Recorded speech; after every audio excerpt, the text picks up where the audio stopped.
জোর জবরদস্তি করে ব্যালট বাক্স ছিনতাই করে সেই নির্বাচন দিয়ে সংসদ গঠন করা যাবে না। সেই কারণে আমরা বলেছি এই অন্তর্বর্তীকালীন সরকার অত্যাবশ্যকীয় সংস্কার সম্পন্ন করে তারা অতি শীঘ্র একটি সুষ্ঠু নিরপেক্ষ নির্বাচন দেবে। এটা কিন্তু আমাদের জন্য নয়। অনেকে এই কথার অপব্যাখ্যা করে, আমি কাছে স্পষ্ট করে বলে দিতে চাই, বিএনপিকে সুষ্ঠু নিরপেক্ষ নির্বাচনের কথা বলে, সেটা আমাদের জন্য নয়। আমরা সুষ্ঠু নিরপেক্ষ নির্বাচনের কথা বলি কি কারণে আমি স্পষ্ট করে দিচ্ছি। বাংলাদেশের নতুন প্রজন্ম যারা বিগত 15 বছর ধরে ভোটের অধিকার প্রয়োগ করতে ব্যর্থ হয়েছে স্বৈরাচারী সরকারের কারণে, যাদের ভোটের অধিকার ছিনিয়ে নিয়েছিল স্বৈরাচারী আওয়ামী লীগ সরকার, যারা জন্মের পর থেকে কোনোদিন ভোট দিতে পারে নাই, আজকে তাদের ভোটের অধিকার ফিরিয়ে দিতে হবে। সেই কারণে আমরা সুস্থ নিরপেক্ষ নির্বাচন চাই।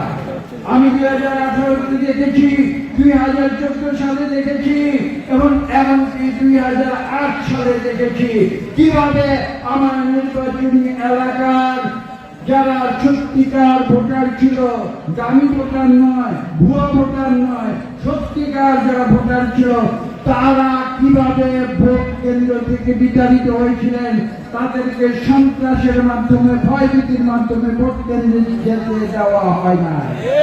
আপনারা দেখেছেন আমার জীবনের উপরে কিভাবে আক্রমণ হয়েছিল রাজধানীতে, কিভাবে আমার সঙ্গে যারা রাজনীতি করে তাদের উপরে কিভাবে জীবনের আক্রমণ করা হয়েছিল এই উপজেলা আসার পথে, আপনাদের নিশ্চয়ই মনে আছে। আমরা আজকে স্পষ্ট ভাষায় বলতে চাই, সেই স্বৈরাচার যদি মনে করে থাকে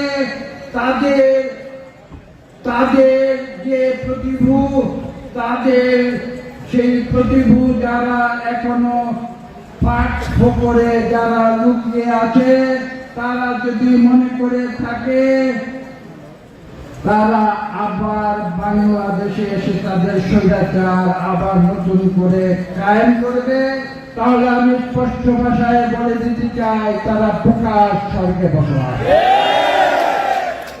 ছাত্র জনতার শক্তি ইতিহাসে প্রমাণিত। ছাত্র জনতার শক্তির কাছে এমন কোন স্বৈরাচারী শক্তি নাই যারা এদেশে বাংলাদেশে পুনরায় ফিরে আসতে পারে। আজকে যারা এখানে বাংলাদেশের বিভিন্ন ফাঁক ফোকরে যারা লুকিয়ে আছে, যারা খাপটি মেরে রয়েছে, যারা আশা করছে কোন সুযোগে আবার এসে ক্ষমতা দখল করবে, আমি তাদের সতর্ক করে দিতে চাই, বাংলাদেশের নতুন প্রজন্ম তাদের এই অন্যায়কে কোনোদিন রেহাই দেবে না।